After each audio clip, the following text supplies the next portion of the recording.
Gracias por la ayuda. Y ya me silencio yo. Bueno, perfecto. ¿Estamos viendo la presentación? Sí. Sí. Sí, perfecto. Listo. Perfecto. Bueno, entonces para el seminario de hoy, que nuevamente agradezco la invitación tanto a Carlos como a Luis, vamos a hablar sobre nanopartículas magnéticas, especialmente con aplicaciones en hipertermia magnética, y les voy a mostrar un poco de los experimentos que hemos hecho tanto en suspensiones coloidales y cómo hemos llevado estos experimentos, ya experimentos ex vivo, en tumores extraídos, en tumores de melanoma, extraídos en ratones de laboratorio. Bueno, en primer lugar, quiero hablarles un poquito del lugar donde me encuentro, la ciudad de Popayán. Es una ciudad que se encuentra al sur de la ciudad de Cali, Colombia. Más o menos estamos a unas 2 horas y media en auto de Cali, Colombia. Estamos más o menos al suroccidente de Colombia, relativamente cerca de la frontera con el Ecuador. Y esta foto que estamos viendo acá es una foto del centro de la ciudad de Popayán, que es conocida como la Ciudad Blanca de Colombia, y se caracteriza por su arquitectura colonial y sus espectaculares atardeceres que siempre llaman la atención de tanto propios como extraños. Es una ciudad muy visitada, especialmente en la temporada de Semana Santa, porque sus procesiones de Semana Santa son reconocidas a nivel internacional. Y acá abajo tenemos una foto de la Universidad del Cauca, del campus Tulcán de la Universidad del Cauca, con su complejo deportivo, que es donde actualmente me encuentro desempeñando mi labor académica, mi labor investigativa. Es una de las universidades más antiguas de Colombia, fue creada en 1827 por Francisco de Paula Santander, uno de los padres de la patria colombiana, que luchó junto a Simón Bolívar. Fue creada en 1827, como les dije, fue una de las primeras universidades que se crearon en ese tiempo en la Gran Colombia. Y el Departamento de Física de esta universidad fue creado en el año de 1976, y nosotros damos soporte a todas las ingenierías, y en especialmente a la carrera de Ingeniería Física, que esta fue la primera universidad en Colombia que tuvo esta carrera, que fue creada en el año de 1995. Bueno, pasando ya a lo que nos compete, les quiero decir que la hipertermia magnética es una forma de aumentar la temperatura de un medio utilizando nanopartículas magnéticas y campos de radiofrecuencia. Estas nanopartículas magnéticas absorben la energía de estos campos de radiofrecuencia y la liberan en forma de calor al medio donde ésta se encuentra. Si estas nanopartículas las situamos en una célula tumoral, en un tumor, las inyectamos dentro de la célula y aplicamos un campo de radiofrecuencia, es posible, o mejor dicho, se puede lograr que la temperatura de la célula aumente. Y si este aumento de temperatura es controlado, vamos a inducir en las células el mecanismo de muerte celular conocido por apoptosis, que es una muerte más o menos no es una muerte de tipo natural de la célula, la cual no causa ninguna inflamación ni ningún dolor. Es un mecanismo el cual ya está programado en la célula, y por el estrés térmico se va a activar y la célula va a morir. Consecuentemente, eso me podría generar la reducción del tejido tumoral. Controlar este aumento de la temperatura es muy importante para generar justamente la apoptosis. Si el aumento de temperatura no es controlado, pues no se puede generar este estrés térmico, o se puede generar ablación térmica, es decir, se puede empezar a quemar el tumor. El objetivo en la ingeniería de la hipertermia magnética usando nanopartículas es obtener un material o una nanopartícula que permita aumentar esta temperatura hasta llegar a una temperatura terapéutica que produzca apoptosis más no necrosis, o más no una ablación térmica del tejido. La hipertermia actualmente ha demostrado que es útil en combinación con los tratamientos típicos que se conocen para el cáncer, como es la quimio y la radioterapia. Los que están a la vanguardia en esto son la empresa Magforce, es una empresa dedicada a la hipertermia magnética como tratamiento para el cáncer, especialmente cáncer de próstata, y cáncer de glioblastoma multiforme, es un cáncer de tipo cerebral. Y ellos ya han desarrollado la instrumentación necesaria para hacer las pruebas en seres humanos. Como podemos ver acá a la izquierda, este es el aplicador de campo de radiofrecuencia que utiliza Magforce para los pacientes que quieren tratar. Y acá a la derecha podemos ver cómo son sus resultados en un estudio de sobrevida. En la columna más oscura es la columna que corresponde a la aplicación de hipertermia más radioterapia, y la curva un poquito más clara, un poquito naranja, es la curva que corresponde simplemente a un control histórico de sobrevida. Acá podemos ver cómo los pacientes que han recibido el tratamiento de hipertermia magnética junto con quimio o radioterapia tienen una mayor sobrevida que los pacientes que no han sido tratados con hipertermia magnética, lo cual vuelve a este tratamiento pues un tanto prometedor, por lo menos en su combinación con los tratamientos típicos para el cáncer, como son quimio y radioterapia. Pero el éxito de la hipertermia magnética no solo depende de las propiedades de las nanopartículas que se están usando.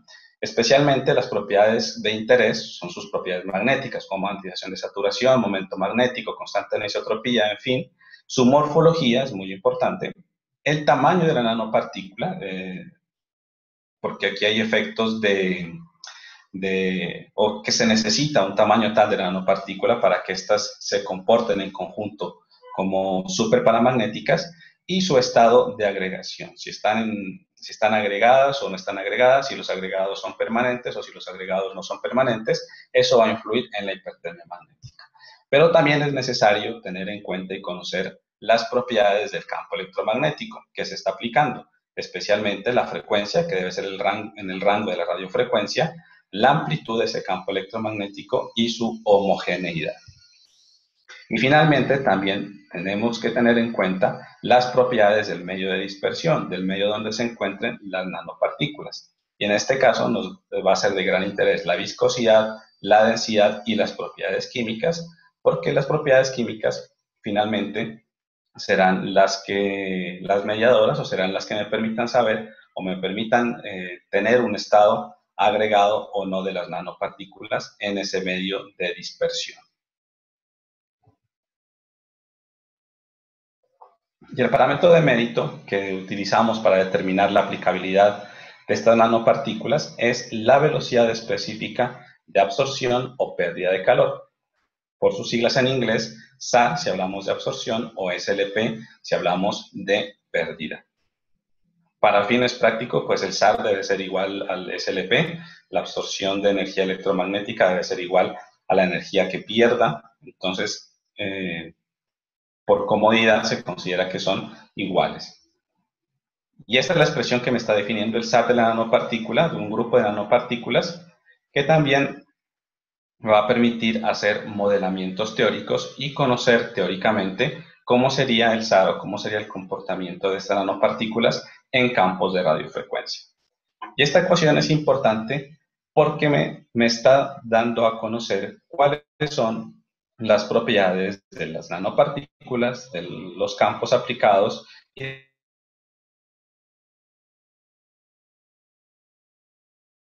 el medio de dispersión que están afectando. Las propiedades de las nanopartículas magnéticas, su densidad, su volumen, que está asociado a su tamaño, y importante es la distribución de tamaño. Usualmente cuando hacemos síntesis de nanopartículas, las nanopartículas no son homogéneas en su tamaño y tienen un grado de dispersión, un grado de distribución. Por eso usualmente o siempre vamos a obtener partículas con el tamaño distribuido, con distribución de tamaño. También se puede hacer distribución de forma, pero pues aquí vamos a considerar la distribución de tamaño. Tenemos las propiedades asociadas al campo magnético, como son su amplitud, H0, y su frecuencia, en este caso frecuencia angular, que es omega, que es igual a 2pi por la frecuencia. Y en el tiempo de relajación está implícita las propiedades del medio de dispersión, especialmente la viscosidad, porque en el tiempo de relajación, en el mecanismo de relajación, Uno de los mecanismos de relajación, que es el mecanismo de relajación de Brown, es proporcional a la viscosidad de la matriz donde se encuentra inmersa la nanopartícula. Y esto va a definir qué tan fácil o qué tan difícil es girar la nanopartícula dentro de esta matriz cuando se aplica un campo magnético. Este giro se hace usualmente para orientar el momento magnético de la nanopartícula con el campo aplicado. ¿Cómo hacemos las medidas de hipertermia magnética? Lo primero que tenemos que tener en cuenta es la segunda ley de la termodinámica. La energía producida por el campo electromagnético se va a utilizar para aumentar la temperatura del fluido o de la matriz donde se encuentren las nanopartículas. Para el SAR, entonces, al ser una medida de potencia específica, vamos a dividir por el tiempo y por la masa de nanopartículas. Así que esto va a tener unidades de vatios, potencia, vatios por masa de nanopartícula. Y usualmente para los experimentos prácticos no conocemos la masa de nanopartícula que tenemos en una dispersión, sino que conocemos la concentración. Entonces, al expresar esta masa de la nanopartícula como la concentración, obtenemos finalmente una ecuación para medir el SAR a partir de medidas térmicas, a partir de medidas calorimétricas, es decir, midiendo el aumento de temperatura en un determinado tiempo. Necesitamos conocer la concentración de nuestro coloide, la concentración usualmente de material magnético por unidad de volumen, la densidad del fluido en el cual se encuentran inmersas las nanopartículas y el calor específico del mismo fluido. ¿Cómo hacemos esas medidas? Entonces, tomamos un sistema de nanopartículas, lo situamos en un DIGWAR para evitar pérdidas importantes de calor hacia el exterior. Utilizamos una sonda de temperatura, esta es una sonda óptica de temperatura, y con una bobina como esta aplicamos el campo de radiofrecuencia. Con este termómetro, con esta sonda óptica, con este termómetro óptico, vamos a registrar una curva como esta, que es una curva de aumento de la temperatura en función del tiempo. Y lo que nos va a interesar acá es la pendiente de esta curva. Y conociendo esta concentración, aquí tenemos el delta de temperatura sobre el delta del tiempo, sería la pendiente de esta curva, es posible conocer el SAR de este sistema de nanopartículas. Así lo vamos a medir. No es la única forma, hay una forma electromagnética, pero nos vamos a enfocar en este tipo de medidas del SAR.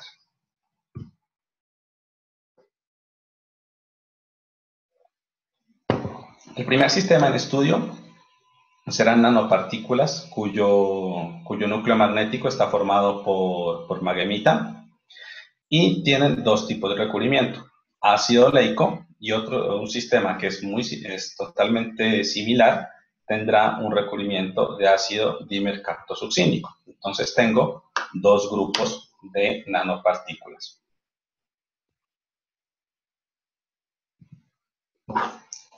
Tengo las nanopartículas que están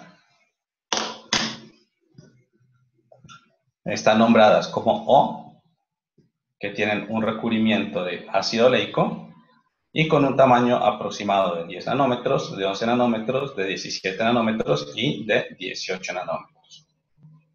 En un experimento posterior, por intercambio de ligando, se ha quitado el ácido oleico de estas nanopartículas y se ha hecho un recubrimiento con ácido dimercaptosuccínico. Entonces, esta nanopartícula, que tenía en un principio ácido oleico, se sacó el ácido oleico y se le puso dimercaptosuccínico, igual a la de 11, igual a la de 17, igual a la de 18.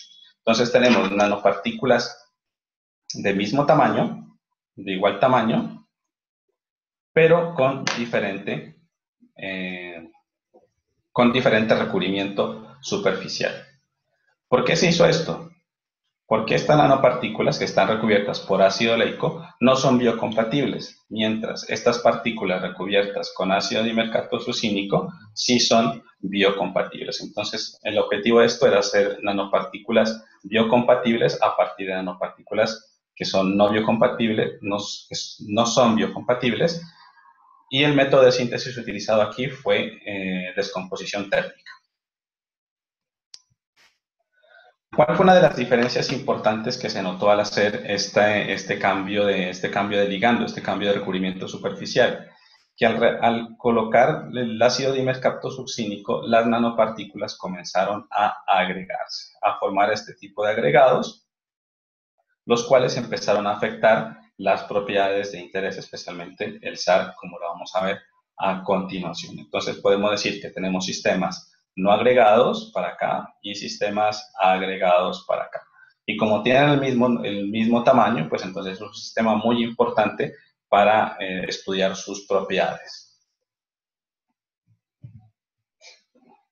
Bueno, entonces la pregunta acá sería ¿cómo afecta la agregación al SAR? Entonces, para eso medimos el SAR con la ecuación que ya les nombré anteriormente, midiendo la pendiente de la curva de calentamiento de temperatura versus tiempo. Entonces, aquí podemos ver las diferentes curvas de calentamiento. Y acá tenemos las curvas de calentamiento para la muestra de 10 nanómetros recubierta con ácido oleico, que sería esta acá, esta azul de acá, y la recubierta con ácido dimercaptosuccínico, que sería la roja de acá abajo. Como podemos ver, la pendiente ha cambiado. En el sistema agregado, la pendiente es menor que en el sistema no agregado o recubierto con ácido oleico. Lo mismo pasa para la muestra de 18 nanómetros. Tenemos la que está recubierta con ácido oleico y la que está recubierta con ácido dimercaptosuccínico. Igual que para la muestra de 10, la nanopartícula recubierta con ácido dimercaptosuccínico tiene una pendiente menor en comparación con la que está recubierta con ácido oleico. Además, también podemos ver un efecto del tamaño. Tenemos la pendiente menor para las partículas de 10 nanómetros, un poco mayor para las nanopartículas de 17 nanómetros y mucho mayor la pendiente para las nanopartículas de 18 nanómetros. Calculamos el SAR con esta ecuación que estamos viendo acá arriba y podemos ver cómo en comparación con la muestra para un mismo tamaño, la muestra que está recubierta con ácido dimercaptosuccínico siempre es menor en comparación con la muestra que está recubierta con ácido oleico. Acá tenemos lo mismo, para esta de 18 con dimercaptosuccínico, el SAR es menor que para la muestra de 18 con ácido oleico. Entonces, podríamos decir en principio que la diferencia puede ser el medio, ¿cierto? Recuerden que dije que acá hay una influencia del medio, porque acá está la densidad del fluido en el cual están dispersas las nanopartículas, y acá está el calor específico. Estas de acá, al estar recubiertas con ácido oleico, estas están dispersas en hexano, mientras estas las puedo dispersar en agua. Entonces, podría decir en principio que esa diferencia se debe a eso. Pero no. Si vemos aquí cuál es la diferencia entre estas dos, esto es más o menos, hay un factor más o menos de 3. El SAR de la muestra con ácido oleico es más o menos 3 veces el SAR de la muestra con dimercaptosuccínico, pero acá eso no se mantiene.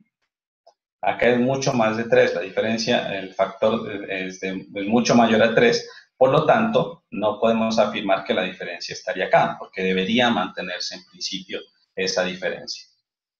Podría ser una diferencia en la concentración, sería el otro factor que estaría afectando acá, que exista una diferencia significativa en la concentración que me dé esa diferencia significativa en el SAR. Perdón, me devuelvo un poco. Vemos acá las concentraciones, a excepción de la muestra de 10 nanómetros, para la muestra de 18 son muy similares. La muestra de 18 tiene 4.81 miligramos de maghemita por mililitro para la muestra en ácido oleico y 6.50 miligramos mililitro para la muestra en dimercaptosuccínico. Entonces, hay una pequeña diferencia entre estas dos, pero el SAR tiene una gran diferencia. Entonces, tampoco podría atribuirle esta diferencia en el SAR a la concentración. Para eso entonces vamos a estudiar, o estudiamos en este caso, el estado de agregación de las nanopartículas. Y la herramienta que utilizamos fue SAXS, dispersión de rayos X a bajos ángulos, que me permite obtener, aparte de las propiedades morfológicas de las nanopartículas y su distribución de tamaño, también me permite conocer el estado de agregación, utilizando un modelo como el que estamos viendo acá, donde estamos viendo la sección eficaz de dispersión de las nanopartículas, que es igual a un modelo que, este modelo lo utilizamos para analizar este tipo de patrones de dispersión, donde incluimos un factor de estructura que me va a decir cómo se estructuran las nanopartículas. Para este caso específico utilizamos un factor de estructura de tipo masa fractal, donde me permitía determinar el parámetro eta, que es el tamaño del agregado, y una dimensionalidad fractal, es decir, la forma que tiene el agregado. Y también incluimos un parámetro alfa, que ese parámetro alfa me dice la fracción de nanopartículas agregadas en nuestro sistema. Estas son las curvas típicas que encontramos para las nanopartículas que sintetizamos, los patrones de dispersión de SAXS, donde el estado de agregación va a definir la parte inicial de la curva. La parte inicial de la curva está definida por el estado de agregación, mientras la parte del medio de la curva está definida por la dispersión de tamaño y la forma de las nanopartículas. Entonces, por SAXS, como ya les dije, obtenemos esa información del tamaño de la nanopartícula y de la distribución de tamaño de la nanopartícula. Y lo que nos va a importar acá por ahora es este parámetro alfa, que lo definimos como la cantidad o la fracción de nanopartículas entre 0 y 1 de nanopartículas agregadas. Como podemos ver, para todos los casos, para las nanopartículas que tienen ácido dimercaptosuccínico, esa fracción de agregación siempre es mayor en comparación con las nanopartículas que no tienen ácido dimercaptosuccínico, que están recubiertas con ácido oleico. Y también se vio un aumento en el tamaño hidrodinámico, en el diámetro hidrodinámico, estas medidas hechas por DLS, comparando las medidas en las nanopartículas con ácido oleico con las nanopartículas con ácido dimercaptosuccínico. Entonces, SAXS nos está dando información, nos está diciendo ya de antemano que hay una diferencia importante en la agregación de las nanopartículas. Las nanopartículas con DMCA están mucho más agregadas que las nanopartículas con ácido oleico. La siguiente pregunta que nos podemos hacer es, bueno, ¿podemos deshacer de alguna forma esa agregación? Si es que el sistema está muy concentrado, si lo podemos diluir, es posible que esa agregación disminuya. Porque si disminuye la cantidad de nanopartículas, puede disminuir, por ejemplo, la interacción dipolar, la interacción electrostática entre ellas y vencer esa agregación.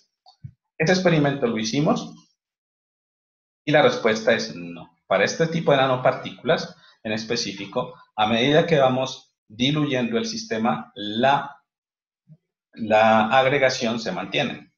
Esta parte de la curva se mantiene a pesar de que haga diferentes diluciones. Lo único que está variando es la intensidad con la que se están dispersando. Entre menos nanopartículas, pues menos intensidad dispersada. Eso se nota acá en la parte inicial de la curva, donde inicia la curva, pero la forma que tiene la curva siempre es la misma a pesar de que yo haga diluciones, tanto para las nanopartículas recubiertas con ácido oleico como para las nanopartículas recubiertas con ácido dimercaptosuccínico. Entonces tenemos nanopartículas agregadas y esos agregados son permanentes.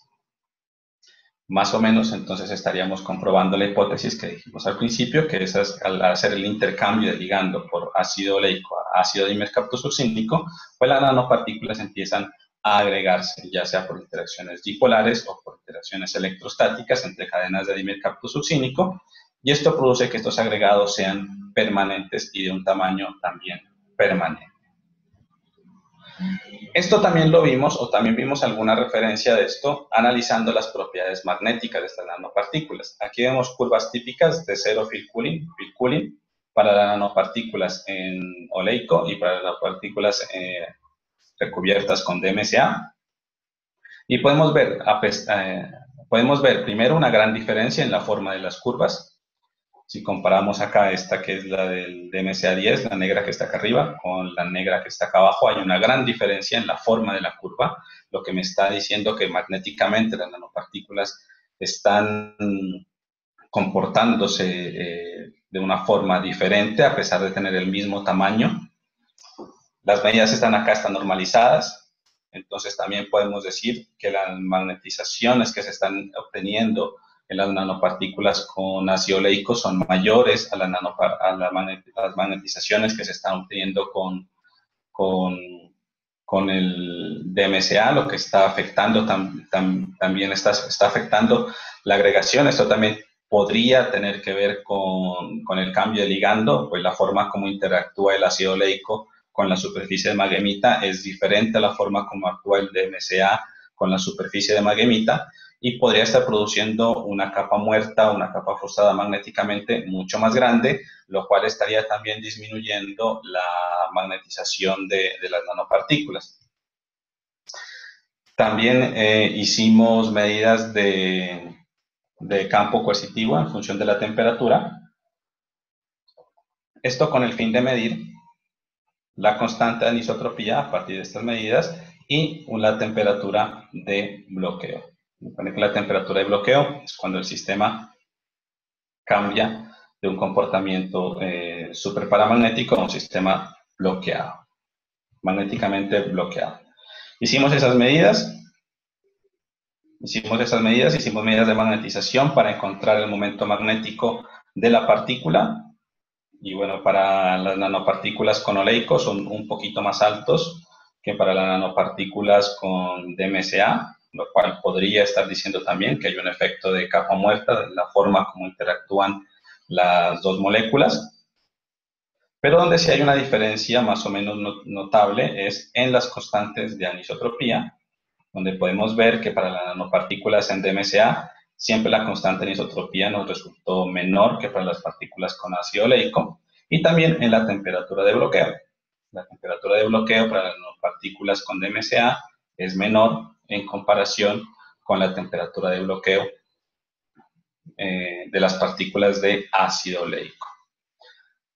Esto es importante también porque se ha demostrado, y hay muchos estudios que así lo han hecho, que a mayor temperatura de bloqueo, mayor es el SAR obtenido de las nanopartículas bajo las mismas condiciones de campo electromagnético como lo son frecuencia y campo. Y aquí justamente al hacer este cambio de ligando, pues la temperatura de bloqueo y la constante anisotropía está disminuyendo. Igual esto también estaría reflejado en esas disminuciones del SAR. Bueno, entonces, ¿qué concluimos hasta aquí? Que a medida que la agregación aumenta, el SAR disminuye. Y aquí lo podemos ver en estas curvas de SAR, en función del parámetro de agregación alfa. Vemos como para las muestras que no están agregadas tenemos mayor SAR, y a medida que la agregación va aumentando, pues el SAR va disminuyendo. Y también acá está la misma curva, pero en función de la fracción de agregados que hay en el sistema. A medida que hay más agregados, la fracción de agregados aumenta, el SAR disminuye. Entonces, lo que nos preguntamos acá es cuál es la diferencia entre un sistema homogéneamente disperso y un sistema agregado. Y la respuesta que le dimos, o lo que intentamos determinar, es que esta diferencia es principalmente las interacciones dipolares. En un sistema agregado, las interacciones dipolares serán mucho mayores en comparación con un sistema que esté homogéneamente disperso en la matriz. Entonces, estas diferencias de SAR las puedo atribuir a diferencias en interacciones dipolares magnéticas, de tipo magnético. Bueno, una forma que encontramos nosotros de modificar la interacción dipolar magnética en una suspensión coloidal fue variando la concentración de las nanopartículas en suspensión. Es decir, a mayor dilución, pues la distancia entre partículas va a ser mayor y la energía electromagnética disminuirá. Y la podemos calcular pues, con esta fórmula que ya todos conocemos, y que nos dice que la energía dipolar es inversamente proporcional a la distancia entre las partículas. Si variamos esa distancia, disminuimos la energía dipolar y podemos llegar a determinar cuál es la influencia de estas interacciones en el SAR y en la forma como se está disipando el calor. Por otro lado, nos podemos preguntar ¿qué nos dice el método calorimétrico para calcular el SAR sobre los cambios de concentración? Es decir, podemos a partir de un cambio de concentración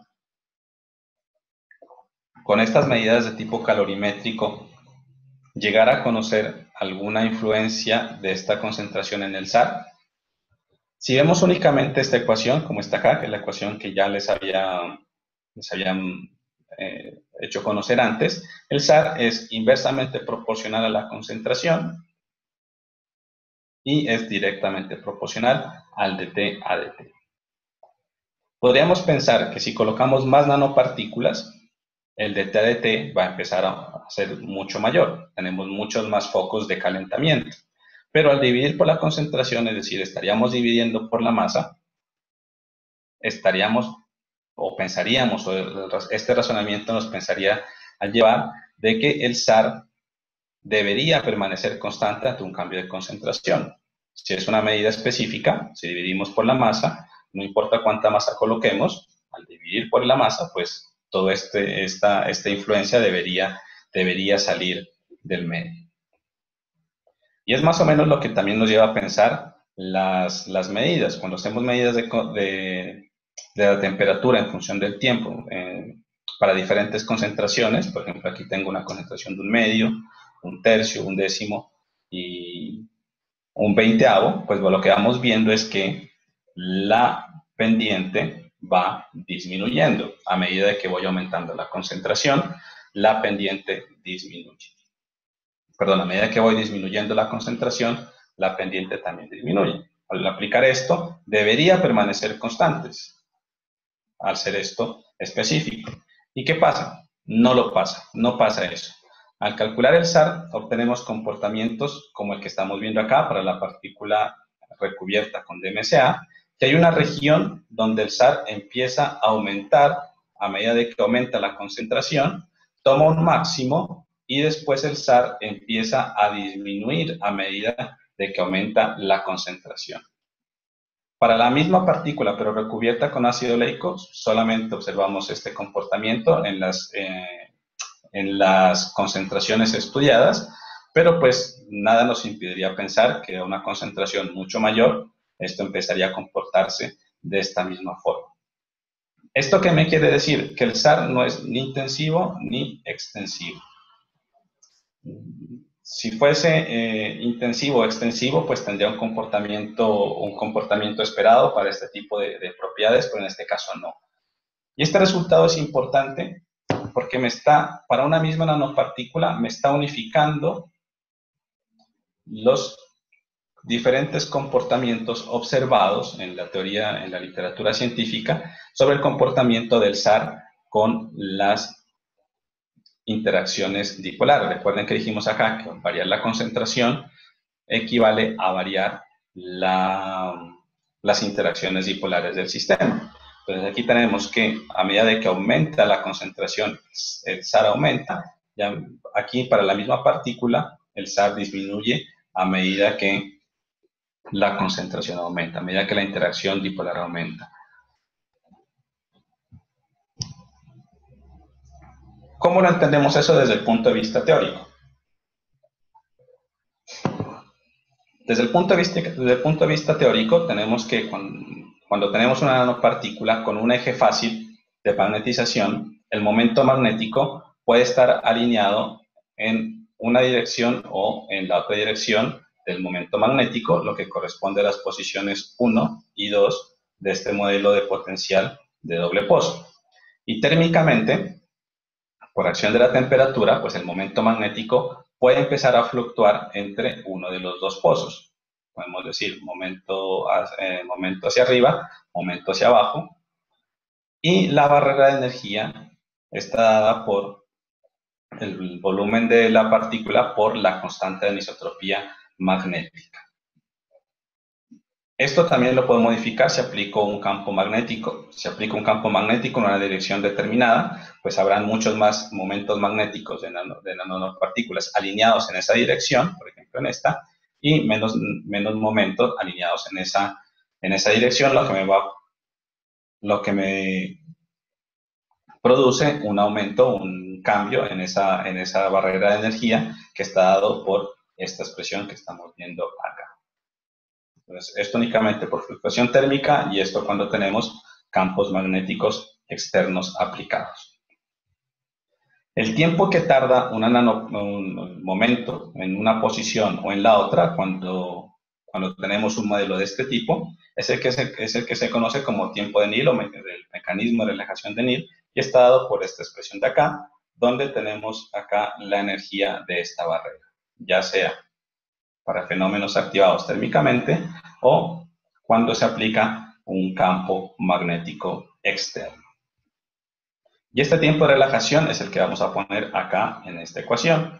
Entonces, todo lo que pase aquí, todo lo que afecte esta barrera de energía, finalmente va a estar definiendo el SAR, pues cuando tenemos partículas con el mismo volumen, la misma distribución de tamaños y pues tenemos las mismas condiciones de campo y de frecuencia. Entonces, todas estas diferencias en el SAR para partículas similares, pero agregadas o no agregadas, con diferencias en su estado de agregación, podemos estudiarlas estudiando esta barrera de energía. Hay dos aproximaciones teóricas de las muchas que hay, pero me parecen las dos interesantes, que es la de Carrey, que hace una aproximación teórica de la barrera de energía. Acá tenemos la constante anisotropía magnética por el volumen de la nanopartícula, y acá tenemos la energía dipolar, la energía que está produciendo un campo total, ¿no? Un campo total, donde este campo total tiene que ver con el campo de magnetización, un campo externo de magnetización si lo hay, y el campo producido por las propias nanopartículas al estar interactuando unas con otras. Ya al hacer estos cálculos, este es un artículo de Carrey, vemos que efectivamente al aumentar la concentración de volumen de nanopartículas se produce un pico como que observamos nosotros experimentalmente. Y más recientemente, Landi publica este artículo, donde tenemos acá, este es un PRB, publica este artículo donde él hace una aproximación de este tipo de la barrera de energía, donde aquí sigma es KB, beta es KB por T, donde él introduce este parámetro gamma, que este parámetro gamma tiene que ver con las interacciones dipolares, y él utiliza una teoría de campo medio para obtener un gamma de esta forma que estamos viendo acá, donde ya no depende como 1 sobre d cuadrado, que depende de la forma como depende la energía dipolar, sino tiene una dependencia de 1 sobre d a la 6. Esto lo hace, como les dije, a través de una teoría de campo medio.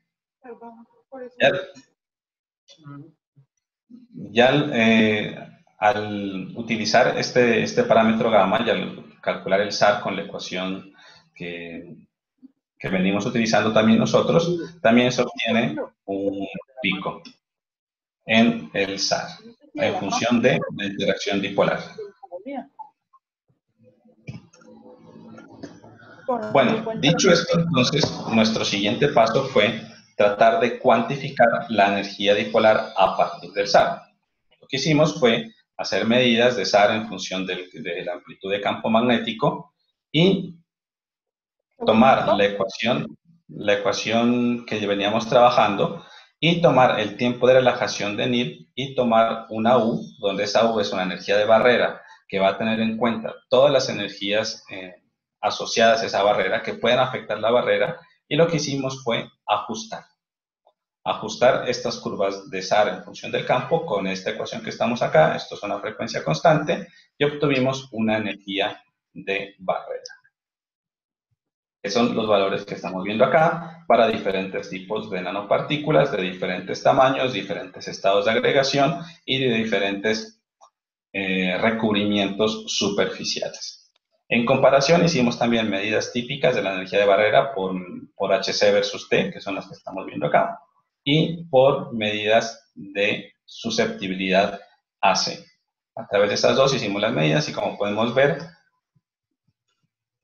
las medidas que son de SAR son un poco mayores que las medidas típicas de la barrera de energía que se pueden encontrar con análisis de HC versus T, del campo coercitivo versus la temperatura, o de susceptibilidad magnética a diferentes frecuencias, susceptibilidad AC a diferentes frecuencias.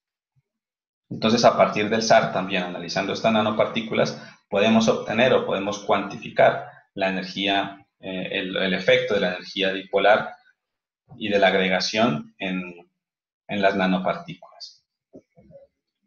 A partir de ese trabajo también nosotros pudimos comparar con las barreras de energía medidas por otros autores y podemos ver pues, que nuestros cálculos son bastante acertados con lo que se ha medido para diferentes tipos de nanopartículas. Aquí hay varias referencias de las cuales sacamos los datos y comparamos con los nuestros. Los nuestros son estos que están acá con punteditos. Y en fin. Una vez conocido todo esto, pues entonces ya sabemos cómo son el comportamiento de las nanopartículas en suspensión. Ahora nos pasamos a experimentos ex vivo. Quisimos llevar estos experimentos ya a la práctica o saber si efectivamente son extrapolables a las prácticas médicas. Lo primero que hicimos fue entonces crear o diseñar la instrumentación. Se diseñó un sistema de aplicación de campo radiofrecuencia, que es el que estamos viendo acá a la izquierda, que sea portátil, que me permita llevarlo de un laboratorio al otro, especialmente porque íbamos a trabajar con ratoncitos de laboratorio y pues por las condiciones de mantenimiento, un laboratorio de física no es igual a un laboratorio de veterinaria, de biología, pues tendríamos que transportar todo nuestro sistema de medida de radiofrecuencia. Para eso se construyó de producción de radiofrecuencia. Para eso se construyó esta fuentecita, que no es más grande que una CPU típica, que me permite hacer estas medidas a un campo de más o menos 10 kiloamperemetros con una frecuencia de 100 kHz. Tanto el campo como la frecuencia es muy estable y tiene todo este diseño pues, para evitar un sobrecalentamiento y para mantener acá dentro donde se va a meter el ratoncito, mantener un ambiente agradable para el ratoncito para que no sufra de un shock térmico. También tuvimos los ratoncitos a quienes se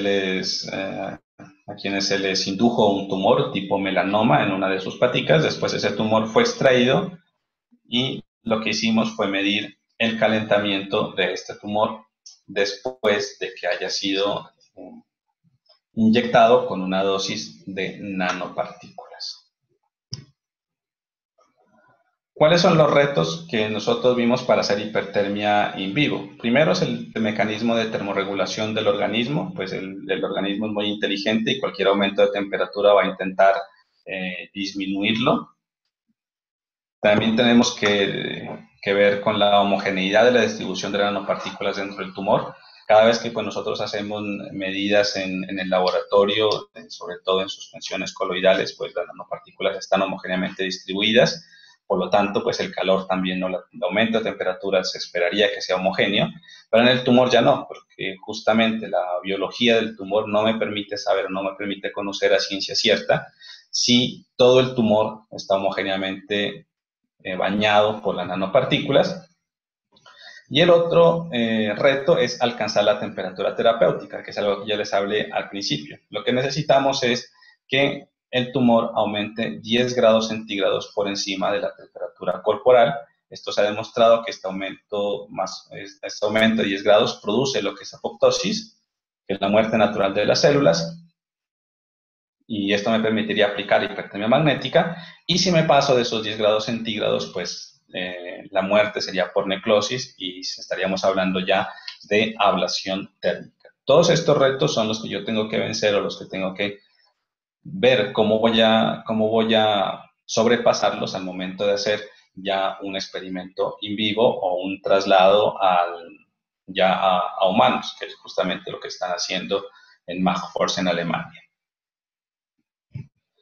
Bueno, entonces tratamos de atacar esos retos y pues el primero pues por el mecanismo de termorregulación del organismo fue pues de alguna forma el que no tratamos, y lo que hicimos fue hacer el experimento ex vivo, no hacer el experimento en el ratoncito vivo, sino pues sacrificar lastimosamente al ratón y extraer su tumor y evitarnos el sistema de termorregulación. Entonces nos quedaron estos dos retos, la homogeneidad y alcanzar la temperatura terapéutica. Para alcanzar la temperatura terapéutica lo que utilizamos fue un tipo de nanoestructuras, no nanopartículas, son nanopartículas tipo nanoflores que producen un alto SAR en suspensión coloidal, porque son muchas nanopartículas que están dentro de una sola estructura, están agregadas, pero están agregadas de forma que sus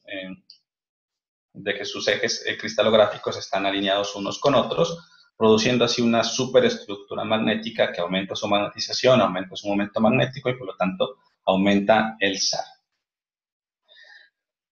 Estos tipos de nanoestructuras de nanoflores las utilizamos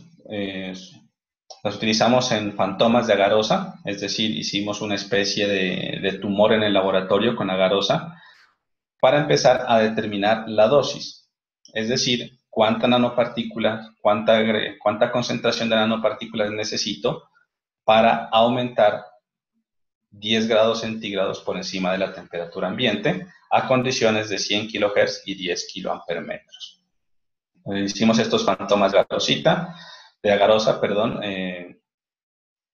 más o menos el volumen que utilizamos es de un volumen típico de un tumor, que es más o menos un mililitro, medio mililitro, 1 mililitro. Esos fueron los volúmenes que utilizamos y empezamos a medir diferentes concentraciones en agarosa. Y lo que vamos viendo es que, pues obviamente, a medida de que se aumenta la concentración, la temperatura final a la cual se llega también aumenta. Lo que queremos, recuerden, es encontrar un aumento por encima de, o mejor dicho, un aumento de 10 grados centígrados por encima de la temperatura ambiente. Esta empezamos en 30, lo ideal sería acá terminar alrededor de 40. Una vez determinada esta dosis en el fantoma, pues procedimos a inyectarles al tumor a los ratoncitos. Acá el ratoncito, acá se ve en esta piernita que está un poco más ancha, que es donde tiene el tumor. Se inyectó la concentración dada en nanopartículas. Se esperó 24 horas con el ratón vivo. A las 24 horas se sacrificó al ratoncito. Se le sacó el tumor, que es el que estamos viendo acá, más o menos tiene esta forma y este tamaño. Y empezamos a medir, pusimos este tumorcito con nanopartículas, que está cargado de nanopartículas, lo pusimos en esta fuente de radiofrecuencia, 100 kHz, 10 kilómetros, y empezamos a medir la forma como aumenta la temperatura. Y más o menos cuando llegamos a una concentración de 55 miligramos de nanopartículas en el tumor, encontramos lo que nosotros decimos la temperatura terapéutica, que es el aumento de 10 grados centígrados de la temperatura del tumor para generar apoptosis. Aquí esta es una imagen por una cámara infrarroja que nos permite ver el calentamiento del tumor. Como pueden ver, es un calentamiento casi que homogéneo, no es un calentamiento muy puntual, lo que nos está dando razón también de que las nanopartículas, si bien no están como en la suspensión coloidal, pues están de alguna forma distribuidas por todo el tumor y no solo en ciertas áreas del mismo.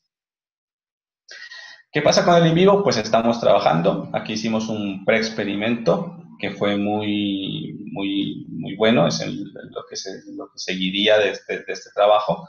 Y fue pues obviamente no extraer el tumorcito, sino dejarlo el tumor dentro del ratón, someter el ratón a los campos de radiofrecuencia, ratón vivo obviamente, y después empezar a medir el volumen del tumor. Lo que podemos ver acá en esta curva, que es una curva preliminar, muy preliminar, de un solo experimento que se ha hecho hasta el momento, que hemos hecho hasta el momento, y es que pues en función en comparación con el control, que es la curva de acá arriba, pues el tumor crece con una menor velocidad cuando se le aplica hipertermia magnética.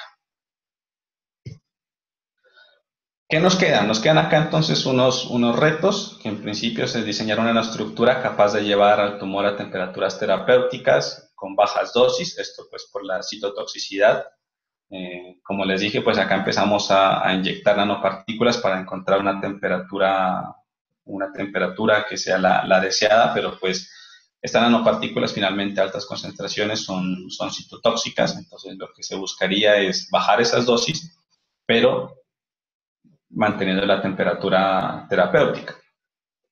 Los nanocubos podrían ser una buena opción, ahí les dejo una referencia si alguien la quiere leer. Ya en el in vivo, vencer la termorregulación con la dosis adecuada también sería un reto a vencer. Y el tercero sería el confort del paciente o éxito de la terapia. Esto tiene que ver con que se ha estudiado que el campo, los parámetros de frecuencia y campo de la radiofrecuencia que el paciente puede tolerar son más o menos 100 kHz, 10 kA/m. Pero si se aumenta tanto el campo como la frecuencia, pues se podría llegar a una temperatura mucho más rápido o con materiales no tan buenos magnéticamente, pero pues esto entraría el confort del paciente, ¿no? Entonces se tendría que analizar también esta parte de ahí, si se pueden aplicar campos más altos, frecuencias y amplitudes más altas, sacrificando el confort del paciente, pero aumentando el éxito de la terapia. Finalmente, pues quiero agradecer a todas las personas, laboratorios e instituciones que han hecho posible esta investigación ya de muchos años. Como bien lo dijo Carlos, es un trabajo, Carlos y Marcela, que es un trabajo que hemos hecho con Marcela Fernández Van Raff en La Plata desde hace muchos años que venimos trabajando y pues yo creo que vamos en buenas. Vamos bien, vamos por donde es. Falta mucho todavía por hacer en el tema y pues esa es la idea, hacer investigación desde donde estemos y tratar de colaborarnos como podamos desde donde estamos. Bueno, muchas gracias. Eso es todo lo que les quería comentar. Espero que haya sido fructífera de alguna forma y pues se puedan motivar nuevos estudiantes o nuevas investigaciones que tengan que ver con nanopartículas magnéticas. Eso es todo. Muchas gracias, Carlos. Muchas gracias, Luis, por la invitación. Muchas gracias, Diego. A ver, no sé cómo darle. Quisiera que lo aplaudamos, pero no sé si le voy a dar micrófono a todos. A ver, ahí estamos. Muy, muy linda la charla. La verdad que me gustó mucho. Has hecho un estudio muy lindo. No sé, preguntas a la audiencia. Yo tengo una pregunta. Sí. En la medición, en el experimento de prueba que hicieron, el último que mostraste, ¿en qué etapa o sea, en qué tamaño del tumor empezaron a aplicar el tratamiento de hipertermia? ¿Cuánto tiempo fue? ¿O cuántas sesiones? ¿Una vez por día? Porque creo que, según la gráfica, se empezaba a ver el cambio a partir de las 2 semanas, ¿no? Entre el control y... Sí, porque se empezó a aplicar justamente a partir del día 14. Digo, es un experimento Ahí muy... no te trabó, no te Se escuché. empezó desde el día 14. Se empezó a aplicar desde el día 14 y no recuerdo, Marce, si me recuerdas las veces que aplicábamos, no lo tengo muy claro. Si Marcela, ¿estás por ahí? Sí, estoy por acá. Creo que era, ¿te acuerdas más? Sí, ¿Cuántas veces se aplicaba la hipertermia? no, en ese experimento se aplicó una sola vez la hipertermia. Okay. Una sola vez. Un tratamiento de 30 minutos, creo que fue, si mal no recuerdo. Ok, fue un tratamiento puntual el día 14 y a partir de eso se notó el cambio en el crecimiento. Sí, correcto. Correcto. Ok, listo. Gracias.